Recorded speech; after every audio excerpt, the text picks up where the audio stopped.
Hey everyone, I'm excited to introduce to you Sara Hughes. Sara is expected to win gold in beach volleyball at these Olympics. She is, however, articulate, brilliant, and a hard worker. She's been a dominant force in beach volleyball since she decided to play the game. And honestly, even as a young athlete, she dominated the ranks and worked her way up over the last 20 years. She has yet to win a gold medal because she hasn't had a chance to compete in the Olympics due to COVID, and then honestly some unfortunate things that you'll learn inside this interview. Her training and her routine are impeccable, and one of the things I think you will get, as well as your children if you let them listen to this, is the approach to the game she has, how dedicated to the sport she is, and how she won't be pulled off her purpose. And I think that's really solid for your children to hear, is the dedication doesn't just exist until something better comes along. It means through good and bad times, you're committed to the process. And what she found and what she created for her environment was people that would support that. And I think that's also important in the process. Now, where she maybe learned some of these things, as you'll hear inside this important interview, was from her idol, Misty May-Treanor. You see, Misty has won 3 Olympic gold medals herself. And at the young age of 8, Sara had the opportunity to meet Misty and then just chose to follow in her footsteps every step of the path, which included, as you'll hear, a poster of Misty in her bedroom. But it went far beyond that, because she didn't just find the bright spots or find the similarities and make that work. She really created her game around what Misty did. She took everything to heart, and then she put in the effort to make it come to fruition. Look, COVID wasn't fun for anybody. But when you have the 2020 Olympics being played in 2021, it certainly screwed up the rankings and the timings for the athletes. And as you'll hear, there's a reason Sara didn't get to play in the Olympics. However, it's just made this one that much more important. So if this is the first time you're hearing of Sara Hughes before the Paris Olympics in 2024, it won't be the last time. She is a force. She will be a marketing presence because she is so articulate. She completely understands messaging, and as you'll see, she has a vested interest in entrepreneurship and business as well. So you're going to learn many things from her. You're going to learn some of the fortitude it takes to see championship after championship. You're going to learn some things you can apply immediately to your business. And then we somehow wound up on the topic of business because it's a vested passion for her that I think will be contagious as we go through this. But I also want to highlight the personal connection. She and Misty are tight. Misty has been her coach. She's been a coach between coaches, and even off the court, she's coached her in business. She's aligned her with her sports agent. And true to form, in the 2012 Olympics, Misty didn't change her routine, which included me as her chiropractor, adjusting her before her matches in 2012 for the London Olympic gold. And again, that was her 3rd gold medal that Misty won after suffering an Achilles tear. So her mindset, her drive is second to none. She has now transferred that in the spirit of immortality through Sara, which it now lives vivaciously. And I have no doubt after this interview, Sara will pass this on to another young star. And this thread will continue in beach volleyball, certainly for the women of the game. But what you'll see in this also is the fact that she not only imitated her game, but followed all the steps: sports advice, agents, routine, health routines. We are going to do a second interview because there's some really cool stuff I need to double click on. When you hear it the first time, your jaw will drop. What I'm excited about personally is I get to be adjusting Sara at the Paris 2024 Olympics, because part of her routine is her chiropractic care, and you don't want to change the routine when you get to the Olympics. So she gives me a couple shout outs and a couple big thumbs up as we go through this that I would like to say to the other chiropractors out there: keep up the good work. We do more than just pain and chiropractic. It is about prevention and performance, and certainly gold medal performance. And so the relationships I've cultivated, which includes that of Misty and May-Treanor, have now been shared with Sara, who's going to be winning, hopefully, her 1st gold medal at the Paris Olympics. And I will definitely be providing chiropractic care and adjusting her through the process. What you will learn is absolute gold from an athlete coming through the ranks. I think these are lessons you can share with your children or young athletes that you want to have the correct mindset. Things about not quitting and giving up, how to not implode as a player, how the mental game is just as important as a physical game. Look, I don't want to drag this out, but I'm super stoked to invite you to find out who Sara Hughes is, maybe before she wins the gold, so that you can follow her through the Olympics, comment regularly on her social media posts, share her winnings. She's just really good for female sports, and she's just a really good person. I can't say enough good stuff about her. Check this out, and then please jump on the bandwagon. There's plenty of room. Keep sharing and supporting Sara. We're going to see her for a lot of years to come. And for Misty, thank you for being gold in all you do. Hey everybody, thank you for joining us today. I'm super stoked because I am sitting here a couple weeks before the Paris Olympics with an Olympian from Team USA. This is Sara Hughes. Thanks for taking some time to sit down and do this. Of course. Thank you so much for having me. I'm so excited. She is an absolute gem. So we were just sitting here talking about the jacket and the swag and, like, as the cool kids say, the drip, right? And she got her drip package the other day and just super proud and just super excited. If you were ever to go to the Olympics, you would have the excitement that Sara has. Like, it's just contagious. She's just awesome. So I'm excited to jump in today and just have a conversation about what your road to this point in life has been. Yeah, of course. No, I'm so excited. And like you said, getting this kit, I got this a couple of days ago. So of course I'm rocking the jacket. We got all our bathing suits. It's just surreal. That's so cool. So cool. So I always like to just start with a little bit of like a thumbnail sketch, like how you grew up, what your passion for beach volleyball has been.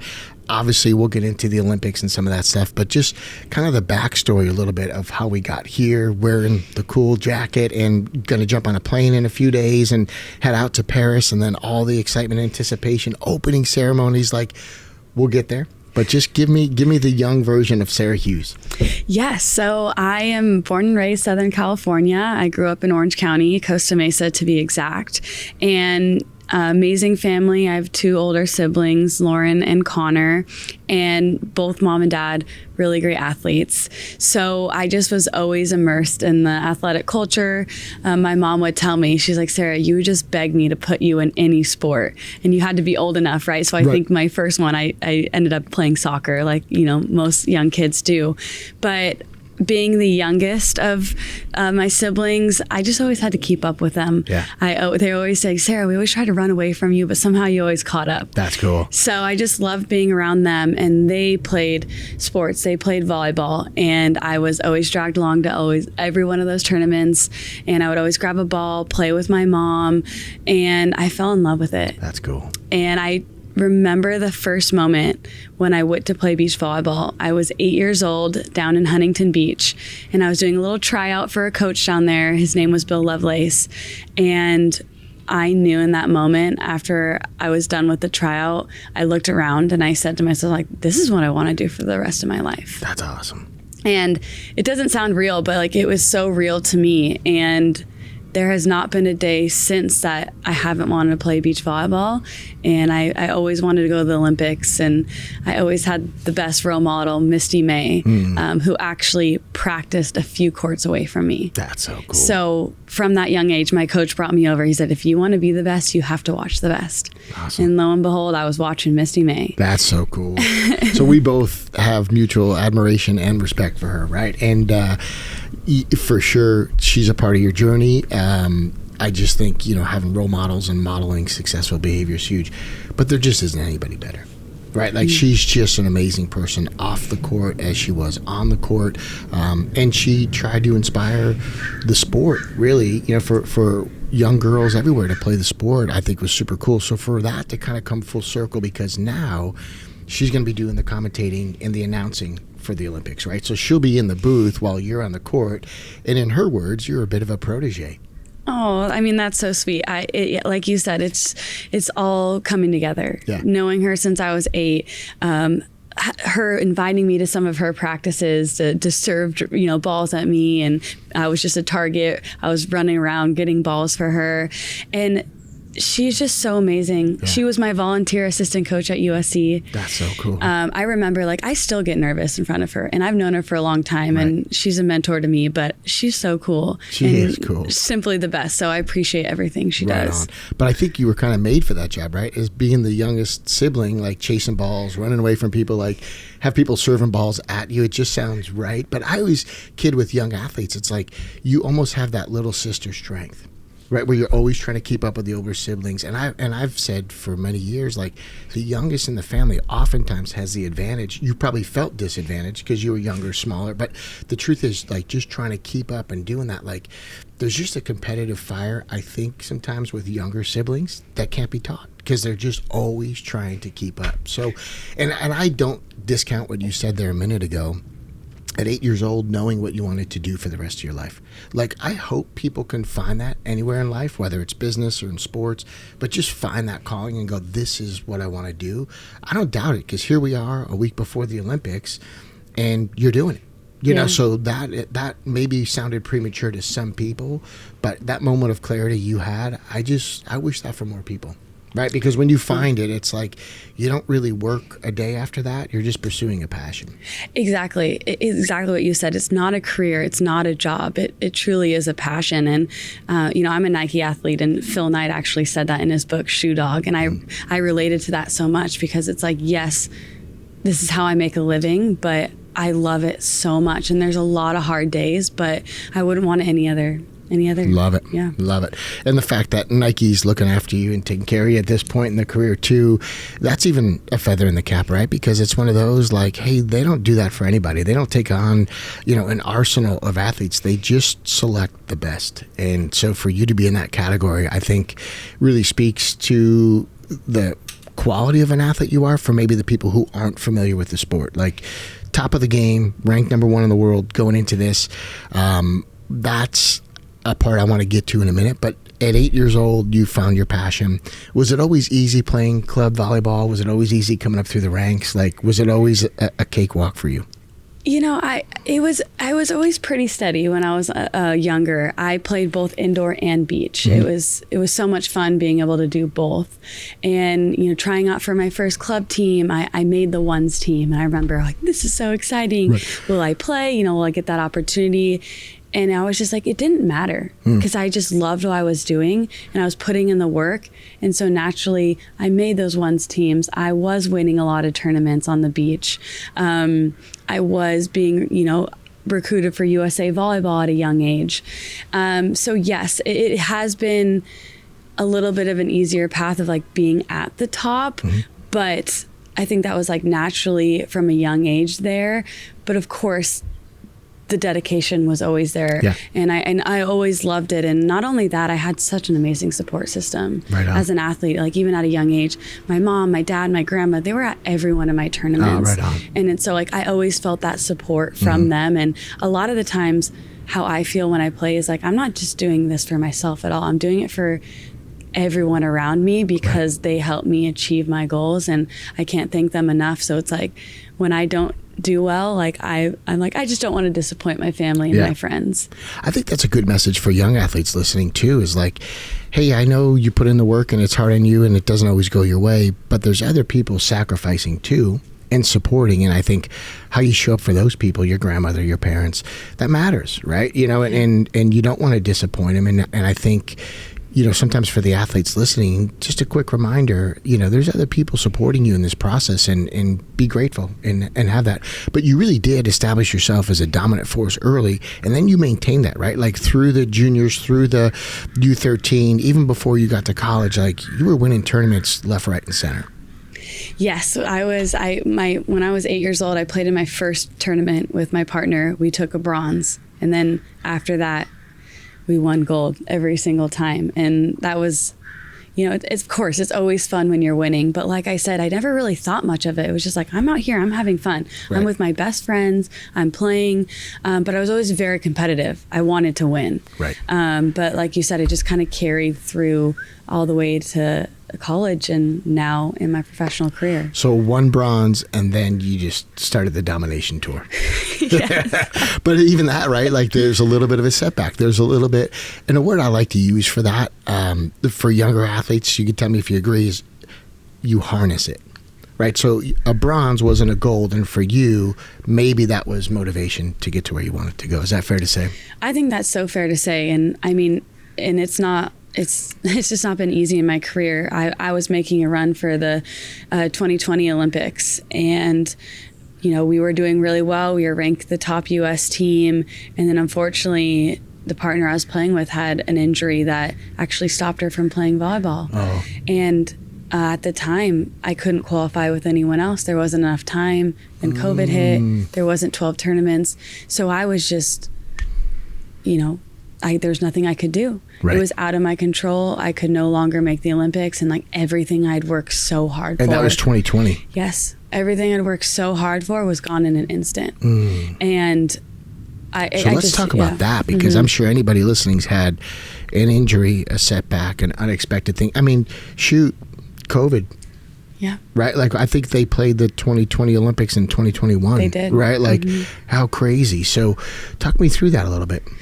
Yeah, it was just one of those moments in my career where, of course, there had been ups and downs, but this was a really low point because there was just nothing I could do. And I felt like my dream had just been ripped away from me.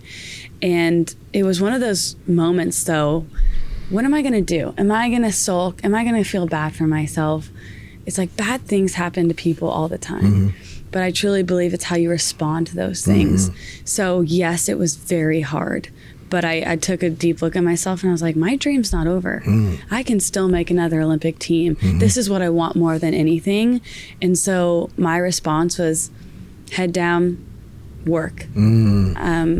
In the gym on my own, with a coach on my own. I didn't even have a partner at the time. And I just went to work. I didn't care. And I think it just made me a better athlete. And the response was, I'm just not going to give up, and I'm going to show the world who I am. Man, so you just reminded me of a couple interviews that we did. One of them was with a guy that wrote The Chicken Soup for the Soul. So his name's Jack Canfield. He sold the most books ever, 500 million copies.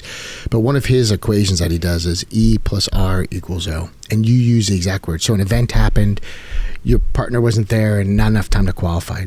Crazy event, in other words, not good. The response that you chose, and that's what the R is. The event is the E, the R is the response. You said, I'm going to work hard, to put my head down. I'm training and I don't even have a partner to do it. And then the O is the outcome. And so your outcome is now we're here 4 years later, but you could have definitely given up on the dream. You could have definitely stopped or been disheartened. And the truth was you doubled down on yourself, right? And you went into the gym. And I think a lot of what people don't realize is when you win the gold, see how I did that? When you win the gold, and you have that around your neck, there's so many hours that people don't see. There's so much time in the gym, behind closed doors, with weights, with disappointment. You know what I mean? That I think that's a big part of most people's journey is like, what are the setbacks and disappointment? And then what do you do? Right. And I love what you did there. You just said, well, I'm going to get ready for the next one, and it could be far off, but very few things in life happen on our timelines. I find as I get older, it's like it did happen. It just didn't happen on the right timeline. Well, we want everything right now, and what you were willing to do is put in the work, get after it, work harder. And again, going back to when you were 8 years old, you just said, this is what I want to do. 2020, that tune didn't change, right? So I think consistency oftentimes beats intensity, right? That consistency. And so your ability to just kind of weather that unpredictable scenario, and now here we are. But before we get here, college. Let's talk about this. So is it your brother that won 2 national championships? Yes, my brother won 2. And so like the ultimate little sister, you had to one-up him, right? Of course. I couldn't let him have that. No, so she didn't win 3 national championships. You won 5 in 4 years. Can you talk my viewers through that? Yes, of course. So playing beach volleyball in college, I went to USC. Fight on, any fellow Right on. I knew that was Trojans. Coming. That was good, yeah. So my freshman year, they had both the team championship and the pairs championship. And so I won the pairs championship with my partner. So we got a national championship there. Sophomore year, who I playing with Kelly, who is I'm going to the Olympics with. Our team won the team championship, and then Kelly and I won the pairs. Right on. So there's 3. And then my junior year, they got rid of the pairs, but they held the team both junior and senior year. And then so our team, we won. We did a little 3-peat. So that's how I won 5 national championships. 5 national championships in 4 years. So this wasn't even a COVID year. So she just humbly threw that in there, and I'm going 5. I was aware of 2. I didn't know you won 5. How does that work? So again, kind of going back at an early age, you were picked to be this, prodigy and this potential project for a great future, and you never came off the top spot. You got that one bronze, but it was like domination. And then through college, beach volleyball, winning, and now we can come to present tense, because I just wanted people to know that backstory. Like, hey, there were high expectations, and you filled it every week, every weekend, every workout. Like, that's pretty impressive to have that duration. What would you say were some of your like superpowers, some of your secrets, some of the things that maybe people don't know that kept you just on it and not getting bored with it? Yeah, I mean, I think it's just like the consistency that you put in. I mean, in college, like sometimes I look back on college, I'm like, wow, we trained so much. You know, we were in the gym 4 times a week. We were practicing Monday through Saturday. And it's about just the balance of everything, of like how hard you train, but also giving yourself those breaks, those moments to go out with friends, to have fun, to be with family. Because I think if you're all consumed, sometimes it's just too much. Like you need to take a step back. And I'm so lucky. I have such amazing friends and family that they understand. It's like, hey, I can't make this wedding. I can't go out to dinner. I can't go out with you tonight because I have practice in the morning. Right. But when there's that space and that time to do those things, they're just like, yeah, Sarah, come on. Like, I know I maybe haven't hung out with you in 2 weeks, but having that support and that understanding from friends and family has really, I think, been so special to me as an athlete. Love it. Yeah. Love it.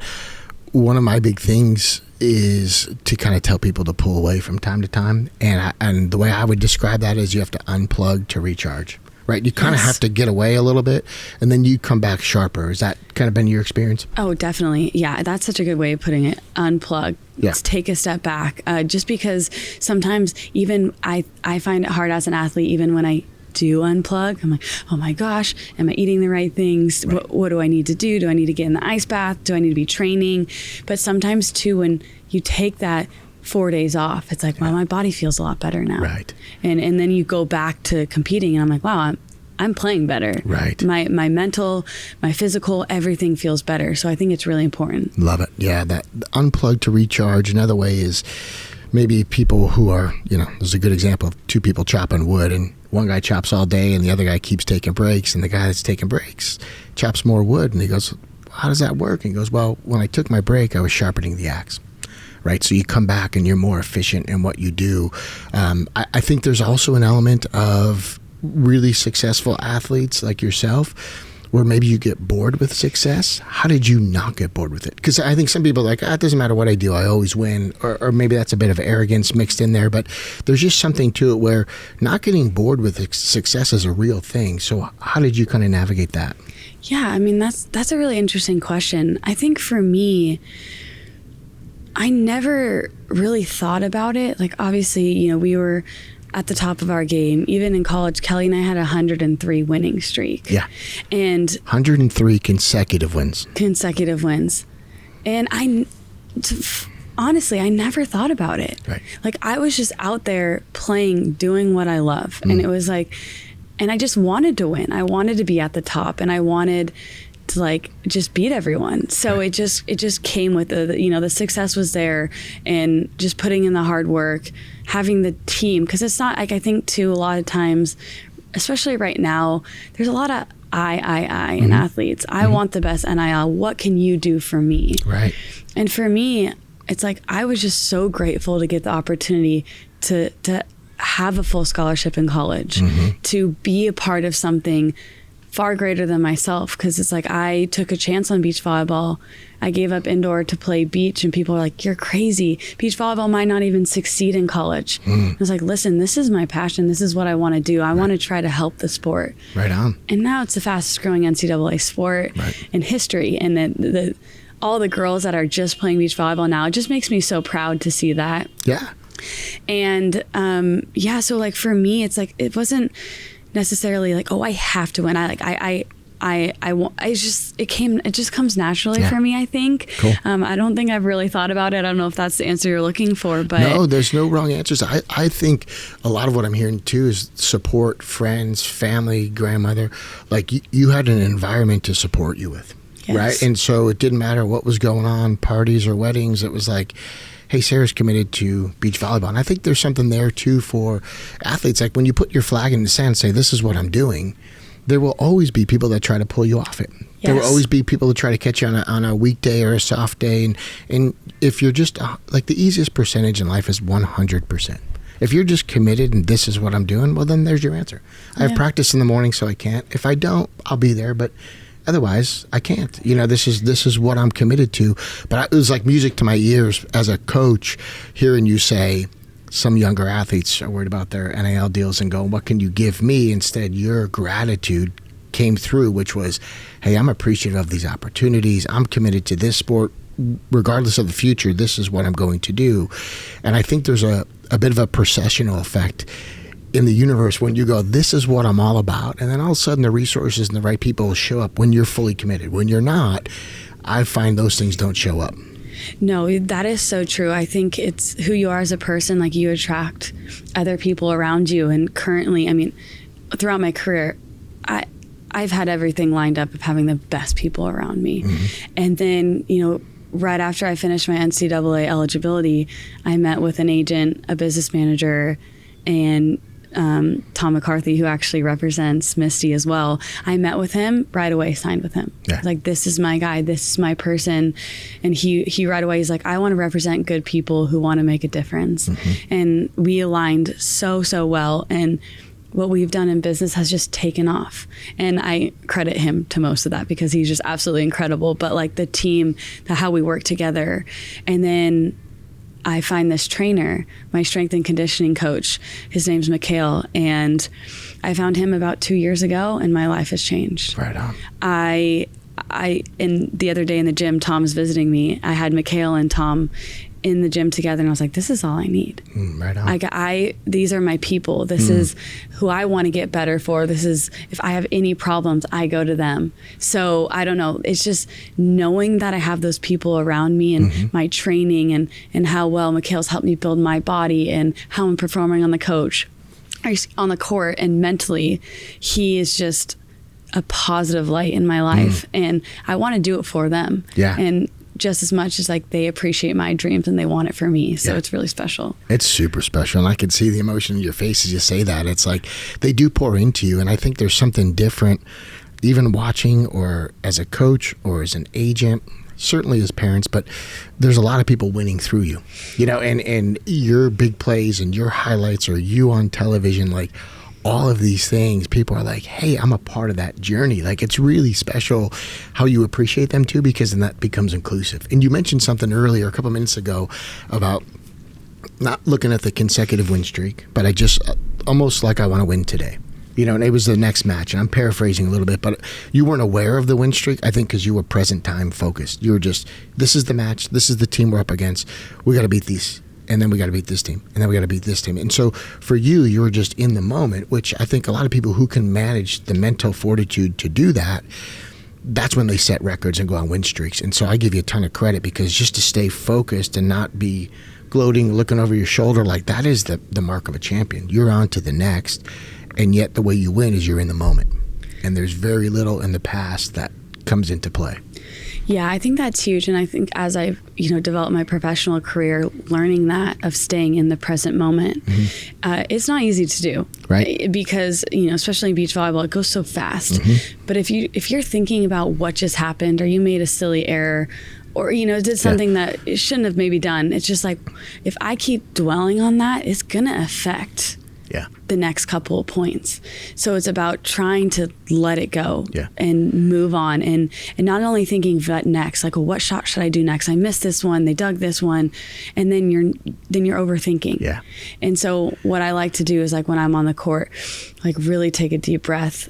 I wiggle my toes in the sand, and I say, like, my cue is just one pass, lift the pass, because that's all I can do next. If I'm in serve receive, I just have to pass the ball. And sometimes, I'm fast on the court, and I sometimes, like, in moments when I'm supposed to be slow, I'm a little too fast. So I say to myself, I'm fast, but I'm slow. Right. And so that's what is ingrained in my mind right now, and I'm doing every single point. Man, I would love to unpack all of that. I'm fast, but I'm slow. meaning you're so fast, you can slow the game down. That's scary. And right? it's not, and I am working on it. It is not, it is hard to do, because sometimes when I'm, on defense, all out, go fast, be fast. But sometimes I'm so fast, I get to the ball and then I'm not long enough on it. Right. And then I'm scrambling. Right. So it's about being fast, but then slow to set this ball, slow to dig this ball. Yeah. Even your tone dropped. Slow to set, but I love it. I mean, yeah, because I think a lot of times athletes listening are thinking more about physical and and what I'm finding is the mental game. Like amongst the champions, what I see is the mental game is strongest, and for sure the physical is there, no question. But I want people to see beyond that, because I'm fast, but I'm slow. I've talked to baseball players who say, when I'm in a rhythm and I'm on a hitting streak or a 103 consecutive win streak playing beach volleyball, the baseball players would say, I could see the laces on the rotation and I can almost read the word on the ball. Like, then I'm locked in. Yeah. There's other times I'm swinging and I'm a foot away from the ball and I don't know what's going on, and so I think there's a thread that kind of runs through that, where like, hey, the game's fast, you're super fast, that's your calling card, but at the same time you're mentally slowing it down. Toes in the sand. We mentioned Jeannie Durango off camera, also USC, fight on, and super sweet. She is a vet, but she talked about if she made a mistake, just watching it go by and physically like not holding on to it. But she also mentioned toes in the sand. You said a word that I kind of want to double click on, trigger. So what is your phrase or your word that you use that kind of brings you back into the moment? Oh, yeah. I mean, for me,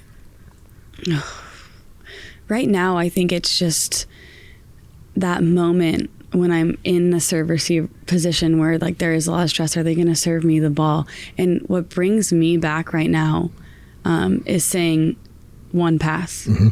And it's very simple. That's exactly what you said. No. But I just wanted people to hear that again, because it's almost like next play. Yes, next play. Like literally the next thing, the only thing I can do right now is just pass the ball. Yeah. And sometimes, like you said, she watches it pass by. Sometimes it's like Kelly and I'm like, hey, we kind of like hold each other's hand, or we take a deep breath together, or we go to the back line, just lift up the line. Yeah. Just gets you out a little bit out of that mindset. Or honestly, sometimes I've been saying lately, like present moment. Present moment. Like it's funny, you just try to pick up little cues. Like I have 2 little nephews that I love more than anything, and they could care less if I win or lose. Right. And I try to sometimes I'm like, channel Jake, channel Nate. Right like, on. What, they're just living their life. They don't care. Right. They just, auntie's going to be auntie no matter what. So I'm just like, they're the like 4-year-old mentality. Right. Nothing matters. That's right. So I like to channel them. Yeah, but what's cool then is, and sometimes we see athletes, I think it's fair to say, they have a mental collapse. We've heard announcers say the team's imploding. We've heard it in other sports, the momentum is shifted. Like, these aren't things you can measure. But you can certainly feel it, And so the opposite of that is what you're talking about, which is, okay, that was one bad play, but now I'm back on it. One pass, one play, thinking about your nephews, just kind of like, all right, I'm just here in this playful mode. And there isn't that domino effect. I think that's so key for the champs, is just everybody makes mistakes, but it's just one.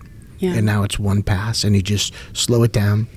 The end line, talk us through that a little bit. Why, slapping the line or just stepping out a little bit. What does that kind of do for a refresh?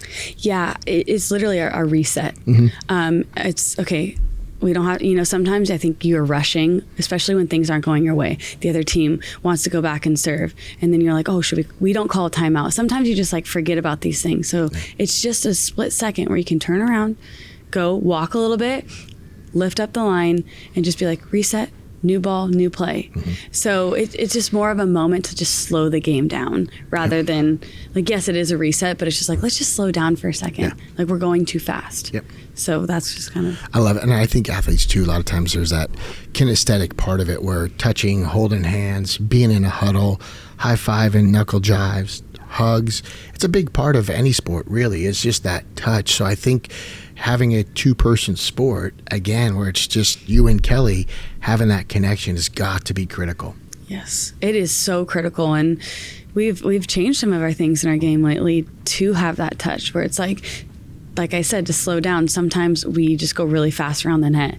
Now we hold hands and we talk to each other. Communication's so big in our sport. So it's like, it's our time to slow down, to communicate.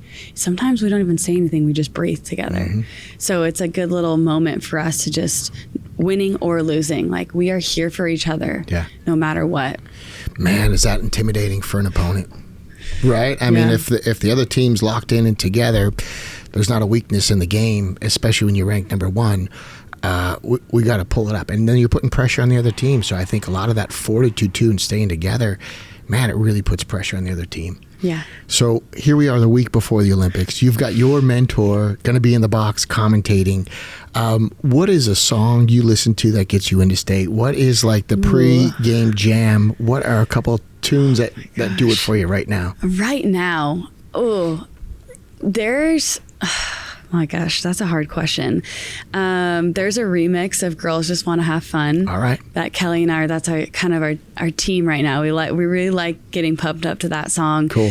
But a song, I think right now just some artists that were really like get us pumped up. Dua Lipa, we like Miley Cyrus, Post Malone. Right on. I'm a big country fan, so anything country. For sure. I love, but I think we just kind of have a little bit of a mix. Cool. That we actually, I put in one of my headphones, I give Kelly my other one. Right on. So when we're running, we're warming up, we're actually listening to the same music. I do that with my little guy. I just started taking him to the gym like a year ago, and I wanted to teach him to work out and do those things just so he's doing it right and not being an idiot in the gym. I see some young dudes, but I took one and he took the other, and I said, now we're vibing. Yeah. That lasted about 3 weeks, I have to be honest, but it was there for a minute. Country artists, who do you like? Morgan Wallen. Oh, dude, that's my son Luke's favorite. Really? Yeah, he's diehard country, like Morgan Wallen. That you'll Zach make his Bryan, Morgan Wallen. Yep. There's so many. It's too hard. Something in the Orange was famous in my house until I started singing it. Yeah, and then when I liked it, then it was like, nah, it wasn't cool anymore. And it's like, and I'm notorious for like butchering the words. So like, it's not something in the red, it's something in the orange. Like I could be way off. It could be. Like, hey, but at least you're singing. You love it. You're totally jamming. Yeah, I open my eyes when I'm done with the verse and the house is empty. I'm like, what's that all about? So I digress. When in doubt, go with Thunderstruck. All right, good. So so Girls Just Want to Have Fun, but it's a remix. Yes. Okay, cool. So now we're going to be in the Olympics. We got some cool stuff going on in Paris. What are just some of your unadulterated thoughts going into it? I mean, for me, it's just so surreal. It's like, I was talking to Tom yesterday. I was like, this is all I've ever wanted. Right on. And to have it happening, and I don't know if anyone's seen this. Our court is in front of the Eiffel Tower. Amen. Like how it couldn't be more iconic. And not only that, the people I love the most are going to be there. Right on. So I'm just, for them to be there in that moment, to see me playing, doing the things that I love, and most importantly, to proudly represent Team USA. Yeah, baby, let's go. I proudly represent Team USA, across my chest, that flag. Yeah. It means the world to me. Love it. And so I just want to go out there and, show to the world how much I care, how much passion I have, and that I'm doing it for all of them, for Team USA. That's awesome. I will be there, first of all. And so I'm excited to be there and to see you. And if somebody's getting ushered out, it's probably me for being too loud and rowdy. But I love when people are emotionally engaged. And I don't care if they're waving the British flag, the Australian flag, it's Brazilian football. It's just like people that are passionate about something like that excites me. And I like to see people celebrate and have fun.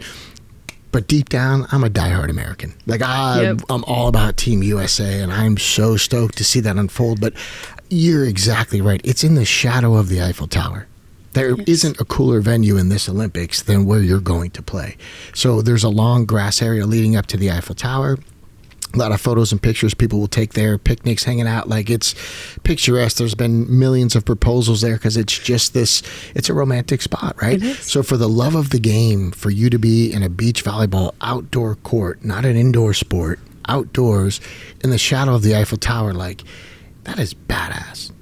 It is. It's perfect. Yeah. And it's amazing. And I just want to go and just have the most fun. I mean, have fun, but also, I want to send teams home. Yeah. Like, I want to get down to business. Like, I want this gold medal. That's the part we were looking for. I want to send teams home. Did you see that look in the eye? Yeah. Like, yes, this is everything to me, but it's just like, I'm here to play and to ball out. Yeah.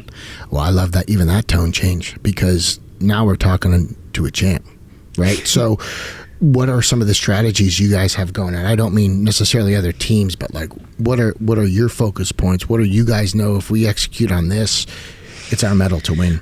For Kelly and I, it's playing our game and not worrying about what the other team's doing. Of course, adjusting to what they're doing on the court, but for Kelly and I, we're locked into each other, and we're on the same wavelength. We're playing together, because I think when you have just one other person on the court, if you're not synced up, if you're not locked in on something, it's hard. Yeah. So for us, it's just staying consistent, being locked in together, and just knowing that we're there for each other is really important for us. Potential gold medal in the next month, something you've worked on your whole life. What are the opening ceremonies going to mean to you? Oh my gosh. And the opening ceremonies, like, we are going to be on a boat going down a river, the Sun River. And one of the coolest things too is like the opening ceremonies fit. Like, it's all over social media, and I'm like, this is a sick fit. It is a sick fit. So I'm excited to see the fit, and just see all the athletes and all the amount of people that have put in the work. Yeah. It's like, everyone has their own story, and I think that is so cool. And everyone has had different times of hardship and good times, but we're all there together to be one united team to bring home gold medals for this country. And I just respect that. And I just can't wait to meet my fellow athletes that have put in just as the hard work as I have to be there. I respect the hell out of that. That is just, I think the power of the Olympics really kicks off at that opening ceremonies, right? You're all in the same fit. You had pools, you had sand courts, you had tracks, you had hoops, whatever it is, different paths to get there, but here we are, and it's like the verge of dreams realized, right? So everybody's there with this anticipation, this excitement, and then kind of fast forwarding to the closing ceremonies. Talk me through the expected emotions there. Oh gosh, I have goosebumps. Yeah, I love that about you. But I love when people but that just shows me you appreciate the opportunity. Like, you are fully engaged in the emotion, and it's like, I love that. Oh yeah, I'm fully engaged, and I mean, just to be there, because our competition's the full 2 weeks, so we have to be locked in the full 2 weeks. But I think the closing ceremonies is going to be that time to just appreciate what just happened. Yeah. And I want to be wearing that gold medal around my neck during the closing ceremonies and seeing everyone else with their gold medals. But just the appreciation of the sport and everyone, the world coming together in that one moment of just taking a deep breath and being like, yes, it happened, and it's coming to a close, but what a ride, what an experience. Yeah, I love it. I can feel how locked in you are. We talked a little bit about Misty in the beginning. She's been a mentor. She's been, a coach of sorts, and I know you have your coaches, but the truth is, her being there as well, what does that mean to you, from this 8-year-old girl to now the #1 team going into the Paris Olympics? Oh my gosh, it's giving me goosebumps all over again. I could probably, I feel myself getting emotional. Misty, I think she has an idea, but Misty's so level-headed. She's so cool. It's like, she means everything to me.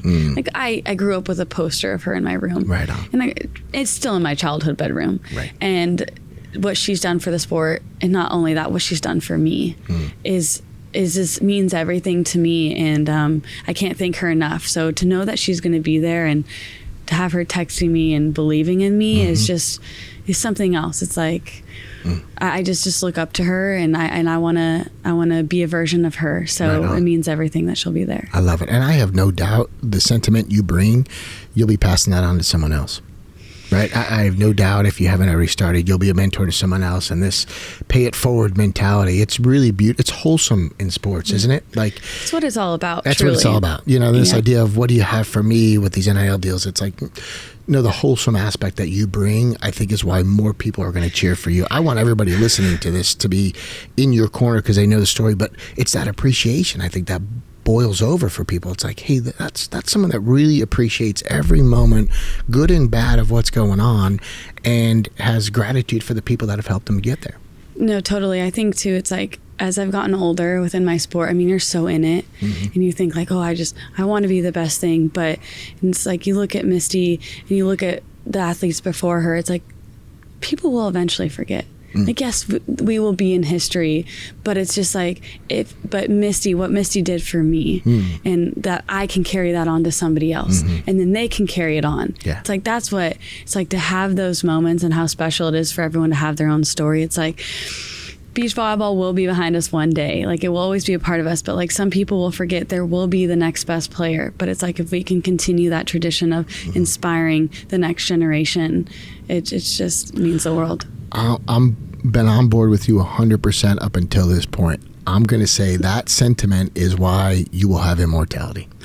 It's why, because you're going to give to the next person, and it will never be forgotten. And the spirit at which you play the game and approach these Olympics, it'll never be forgotten. You know, and I just think it's that mentality going into it that people go, that was never in my cards to play beach volleyball, but I'm so glad Sara Hughes did. You know, and I'm so glad she represented the red, white, and blue, and also for the sport. You know, the sport's getting bigger in other countries, and we need the competition to keep progressing. It is the fastest growing sport among American girls. Is that right? It is, yeah. So to just even have that and be a part of it, that's the part of sport I think people can get behind, is that wholesome part of it. Like, hey, you might speak a different language, but because we play the same sport, we now speak the same language. You know, we have this shared passion, and there's certain things that just translate boundaries and limitations and divisions, and it's just actually, I think the whole spirit of the games is to bring people together, right? Yeah. So just kind of that culmination of all that goodwill, hard work, upset times, high times, like, it's just going to be such a cool ride to see that all the way through. Now I got the chills. Now I'm excited. I'm not supposed to get emotional here. This is great. I know I'm like tearing up over here. But the best thing is, like, you're coming to Paris, so we're gonna experience it together. I'm gonna be like, oh, hey, can you give me adjustment really quick? Absolutely. How'd you feel about your adjustment today? I mean, I told you right away. I feel like I'm sitting up straighter. I spend a lot of time in the car because my trainer is about an hour, a little over an hour drive. So my body's feeling good. I am geared up. I feel great. So I appreciate you. My pleasure. Me out. We will get you adjusted in Paris for sure, if that's all right. We'll do that in the shadow of the Eiffel Tower also, right? Perfect. It's just one of those things. And for the chiropractors out there, there will be chiropractors at the Olympics for almost every country that's there. They have team doctors. One of the medical doctors is actually a good friend of mine, and it's the same thing. It's like, hey, when you're there to help people out in the right aspect, there's a need for it. And what's kind of cool is chiropractic's become mainstream.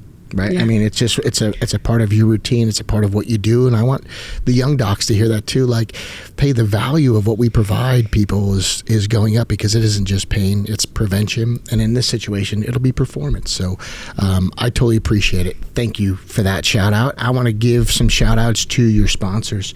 Who's been really good to you? Who's been along for the ride? Who stepped up big in the moment of need? Let's take a moment and just give some appreciation there. Oh my gosh, so many great sponsors. You know, Nike has been there from day one, Mikasa, Oakley, KT Tape, Eli Lilly, Chipotle. We've been in a lot. Some exciting things. I don't actually know if I can say it, but we have some Bliss for sunscreen, Tops for trading cards. We're making our way, and there's That's some awesome. more. Yeah, I saw Chipotle the other day on Instagram. Your ad on Chipotle, I was like, right on. Like, that's a once a week staple in our house. You know what I mean? It's just, and the truth is, for athletes, you can eat healthy on the road now, where I think 20 years ago there weren't those options. Oakley, I mean, that's a huge part of being in the sand, right? A huge part. Yeah, a huge part. Glasses are huge. And as you're talking about, health and wellness, like, I just signed with Optimum Nutrition. Right on. So, the best protein powder. I'm absolutely loving that partnership. We also signed with Delta Airlines. Very cool. So we have, shout out Tom. He's the best. He is. So when we're done with this interview, I'm bouncing over to LAX to jump on a Delta flight. I think it's amazing, the flights that they have to Paris for the Olympics. Their service is second to none. I mean, that whole KLM line is phenomenal. I travel a lot. Delta's phenomenal. Some really big sponsors. We're also going to have you speak at one of our events coming up here too. So I talked to Tom about that, just sharing. We do private client events for chiropractors, and just having a message that can be articulated really well, someone who benefits from chiropractic care. But there's a couple of good athletes at USC, it seems like, every year, and yet you gave the graduation speech.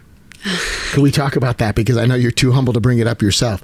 There's a stockpile of great athletes. That was my sarcasm if you didn't pick up on it, right? Like Caleb Williams just won the Heisman, national champions in multiple sports. There's some phenomenal human beings that play sports there, but you gave the graduation speech.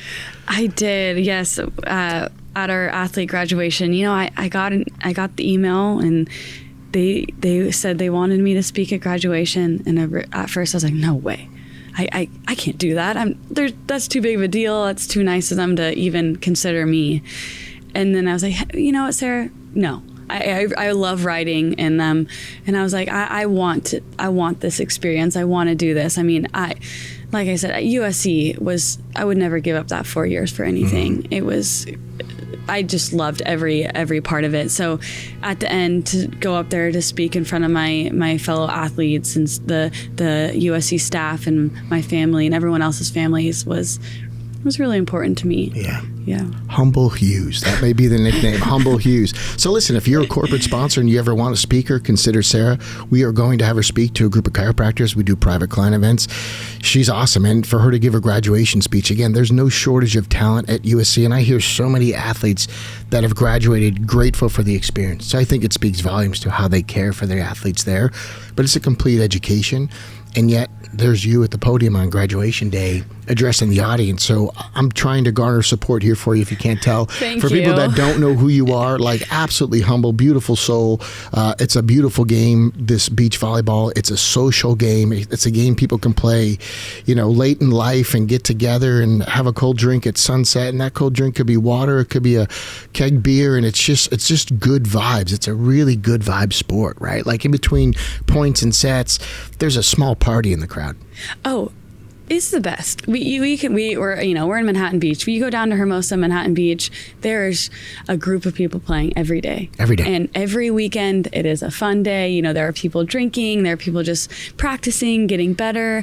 But it's like, we have friends that don't play beach volleyball, and we're like, come on down, come play with us. It does not matter. It's awesome. It's such a fun culture It's sport. such a cool community, but it's a culture sport because it's beach volleyball. So you're always on the beach. It's like, look, I suck at golf, but if I'm on the golf course, it's a good day. You're outside in nature, you're hanging out. Like, it's usually 3 great friends. It's like beach volleyball brings that to the next level because there's more than 3 great friends. There's, however you want to play it, 6-on-6. Like, I've seen some crazy costume parties on the beach here. Oh, Manhattan Beach 6-man. If you want to experience some beach volleyball culture, go watch that. There's so many different tournaments. When do they do that? It's actually during the Olympics this year. It's in August. Okay. Bad timing by them. Okay, but it is always fun to go watch. And there's, tournaments where people dress up. There's co-ed tournaments. You name it, beach volleyball has it. Right on. Yeah. So 6-on-6 would be the biggest you'd see. But what we're talking about is the Olympics 2-on-2. Who we're talking to is a future gold medalist, I have no doubt. And if you can't tell, in the human category, the compassionate side of things, she's got that wired. And what I love about this selfishly is, I mentioned my 2 sons, I have 2 daughters, and I love strong female role models for my daughters to say, hey, look, you can be competitive and you can be graceful. You can have a great athletic career, and you've mentioned business and speaking, and you love writing. And so those things, I think, are really important to have role models that people that they resonate with. And part of why I wanted to do these podcasts is just pull the curtain back a little bit and go, hey, you'll see the person in TV and with a gold medal around their neck, but you need to know the person behind the person. So if you wouldn't mind, share some things outside of volleyball. You mentioned you love writing. You mentioned giving the speech, and obviously you were known to be articulate. Some of your business ventures, what are some of the other things that maybe excite you? Yeah, well, first of all, I'm really excited to meet your family in Paris. And one thing too, I want to say, like, I developed this personal model at USC, but it's win the same way you lose, with respect and integrity. Say that again, if you would, please. Yeah, win the same way you lose, with respect and integrity. I went to one of these classes where Michael Gervais was speaking, and I wasn't in the class, but I was invited by another professor, and we worked on our personal mottos, and I was the only one that raised my hand in the class, and he brought me up on stage and we worked through it together, and it truly, ever since then, it means a lot to me. And like, I hope I embody that every day, because it's not easy to lose, but it's like, we got to do it with the right intentions. Yeah. But yeah, outside the sport, I mean, I love the business side. I actually got my master's at USC and I got it in entrepreneurship. Oh, right on. So working with, Tom, my business manager, he teaches me everything, which I'm just so grateful for because not many people do that. So I'm learning about the contracts. I'm learning how to be that in the business, like that person in the business room to conduct there, go up to speak to anyone. I mentioned this before, my nephews and nieces, if any chance I get, I will be hanging out with them. I love kids. So right I love that. I'm a beach girl at heart. So just get me onto the beach, Right paddle boarding. I love to fish, love to be on a boat. So yeah, those are some of the outside things. I'm on the board of Misty May's foundation, of the board of USA Volleyball. So I just kind of like being in a little bit of everything. That's cool. Yeah, very passionate about business. I most recently got my real estate license just for fun. And yeah, so. Huge. Couple things there. One is Misty's board, beach volleyball. I know she and Matt took the girls over to Maui after the Maui fires and set up some beach volleyball courts through her charity, through her event, put some positivity on an island that had massive devastation. So for you to be a part of that, USA Volleyball's always got to look to the future and attracting, children into the game that maybe they're not near a beach, but they can still find a way to fall in love with the sport. Business, I think, is huge for just, coming out of USC with the MBA and entrepreneurship. What was that like? Talk me through that. I think that, first of all, that's a cool major. Oh, it's so cool. Yeah, so I was a business major going into USC, and I liked it, but then I went into my first entrepreneurship class, and I was like, this is it. Yeah. I connected right away. I was like, I love this. I love learning about this, and I knew I could translate that over to my beach volleyball career. It was just something I was very passionate about. And yes, being the youngest sibling, none of my siblings had their master's degree, so one up there. You guys listening to that? You guys check it out. Yep. So I had to one up them, but USC has this amazing entrepreneurship major and masters. And I went to one of the heads and was like, okay, I am going to be playing professional beach volleyball, and this program's usually a year and a half, 2 years. I was like, I got to do it in a year. Can you let me do it in a year so I can get it done and I can continue to play and it won't interfere too much? And they're like, yeah, if you can make it happen, let's do it. I'm not into name calling, but you're crazy. I mean, most pro athletes would say, can I do it in 3? Like they would use it as an exception. That's borderline psycho. I like that about you. Your stock just went up again on the interview. So you said it usually takes 2 years. I want to get it done in a year. They're like, yeah, it would take that kind of a question and this kind of mentality. Yeah, you're nuts. You can have it. Well, at the time, because I was, getting up at, I'd practice from 8 to 10 every morning, and then I'd have to go lift. And then I was working for the beach team as the director of ops, because I also wanted to learn, because I was a player, I want to learn the coaching side. I want to know what it takes to run a program. So I just go straight to USC. I'd work as a director of ops, and then I would go to class, and then I'd get home around 10:30 p.m. and I just wake up and do it all again. So just one of those times in your life where I like looking back on it now, it's just a blur. Yeah. But it's like, I just got to get it done. I got to do it. I got to knock it out. And I loved it. And so I'm really, proud that I did that. You can explain it all you want. I'm just nodding my head because I'm just thinking you're crazy. That's what it is. That's all it is. I'll take it. But just to pound it out in a year is amazing. And then, and just to have that drive to go, look, this is what I want to do.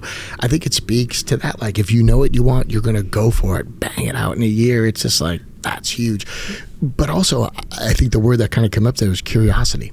How does it work to run a team? I'm a player, but what about the coach? So you're kind of open to perspective and just noticing there's maybe elements you don't have and always wanting to get better. Is that fair? Oh, that's so fair.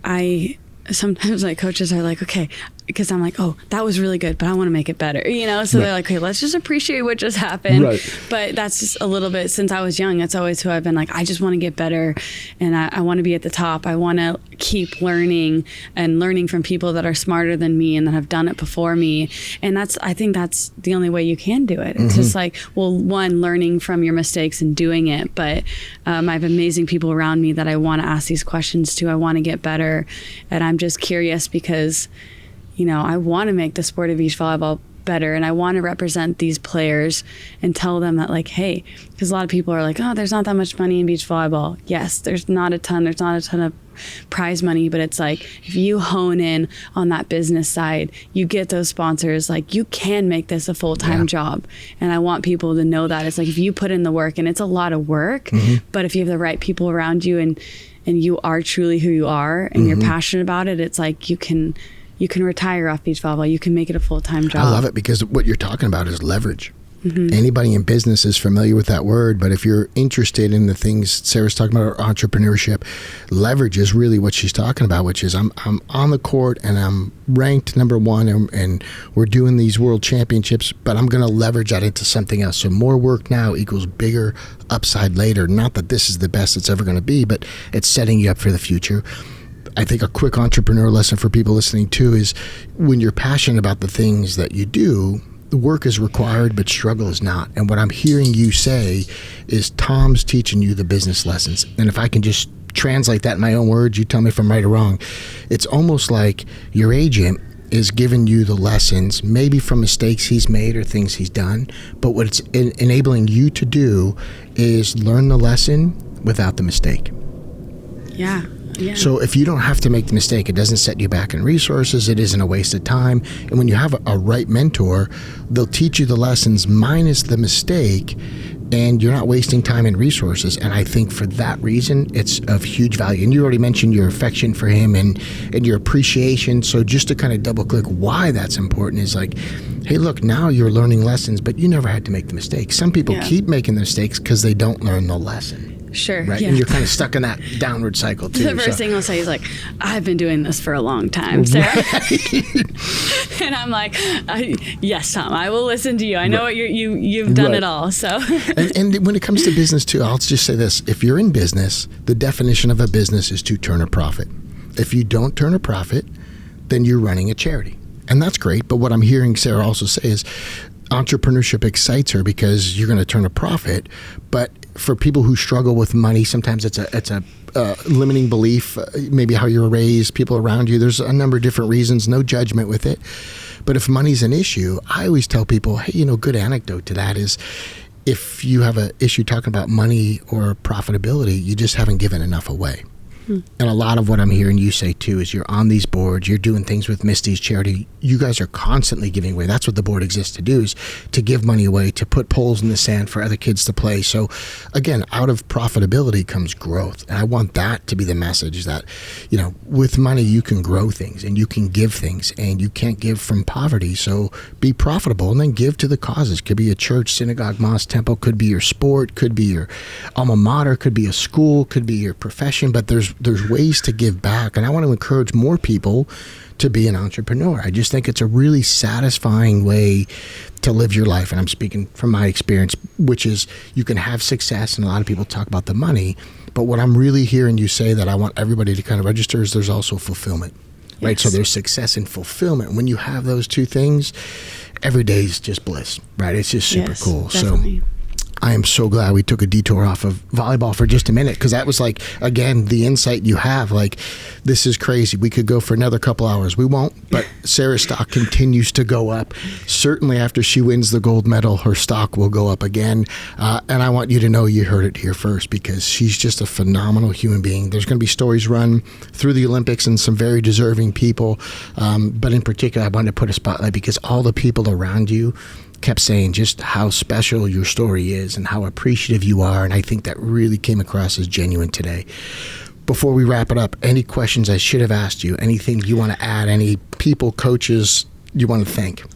Oh my gosh. I mean, well, first of all, I just want to thank you. Oh, you're sweet. This has been really fun. Actually, this is one of the most fun. You sound surprised. What? That's messed up. No. I mean, I haven't done a ton of podcasts. No. But like, just, getting to know you and like having this type of conversation. You're so easy to talk to. And I feel like don't get that as much. So I really appreciate you having me on here and supporting me with the platform that you have and how much you care about athletes. I really appreciate it. I don't know. I think we've talked about a lot. Cool. And shout out to thank you, my sponsors, all my coaches, everyone in my life. I love you guys. I'm doing this for you, and I just want to make you proud. She's amazing. Sara Hughes, gonna win gold in Paris. We will be there. If I can get a picture of her getting adjusted or in the shadow of the Eiffel Tower, you will see a huge grin on my face. It's as satisfying for me to deliver as it is to be adjusted. And as a chiropractor, that's a big part of what we do. But more importantly, the reason I do these podcasts is just to share the story behind it. And selfishly, it's because I love to know this too. And today was an absolute gem. This will go down as one of my best days ever. She's just that good. So please get extra loud and rowdy. If you're watching on TV or you're at a watch party for the Olympics, she's just something special. And no doubt, Misty having a big part of that is really cool. And I think you've given her the gratitude, but it's going to come full circle on this. And your story is just one that's going to keep this sport wholesome, and honestly, it's going to be perpetuated, just your spirit of what you're doing. So for the little girls watching that want to be beach volleyball players, you picked the right mentor if you've chosen Sara. So keep it up. And again, thanks for joining us on this episode of Grow with Glow. Thank you, everyone. Thank you. Go Team USA. So that is Sara Hughes. For my chiropractors in the crowd, just know she's going to be speaking at some of my private client events coming up. After she wins her gold, she will share with them the winning secrets of success and the things she's learned also in business, where she's now going to be a force for good. Look, there is a way to have success and fulfillment at the same time. Sara has figured that out at a really young age. Her agent has become nothing but gold in all they do together, and certainly has been good to me and my family. So I'm excited to bring my family to Paris to see Sara, to be courtside. I'll also be providing chiropractic care, which is nothing new for these Olympic athletes all over the globe. So if you are a chiropractor, be proud of what it is you get to do. And if you're in Level Up, please know you'll get to see Sara and meet her live for photos and hear her speak at an upcoming Crash event. For those of you interested in following along, please be sure to leave us a 5-star review, drop some positive comments, and if you are a follower, you'll get the notifications when these podcasts drop. Look, the reason I do Grow with Glow is to help people that need the spark, that need some insight. And selfishly, I do it because I like to develop these concepts that I get to know from these athletes as their doctor. I get to hear these things as I'm over the table and providing chiropractic care. But I didn't want it to stop there. Selfishly, I want my children to hear it. And hopefully, you share it with yours. This may be a good activity as a parent and a young child, or a child looking to play at the next level, to listen to together, because she has it locked in. You'll see her all over the media, and the sweet story between Misty as her mentor, guiding her through every step of the process, and Sara hopefully winning gold will be one that will be shared on NBC. Misty will be in the booth. She will be doing the announcing, and her favorite player and her protege is Sara Hughes. Hey, thanks as always for supporting us. Please support Sara. 5-star reviews are appreciated. Any positive comments will go a long way in the Team Hughes camp, or as we said, Humble Hughes. Cheers, everyone. Until next time, the episode of Grow with Glow. We will see you at the Olympics. You will hear from other Olympic athletes on this podcast. Be sure to follow so you don't miss it. Until next time, keep rocking.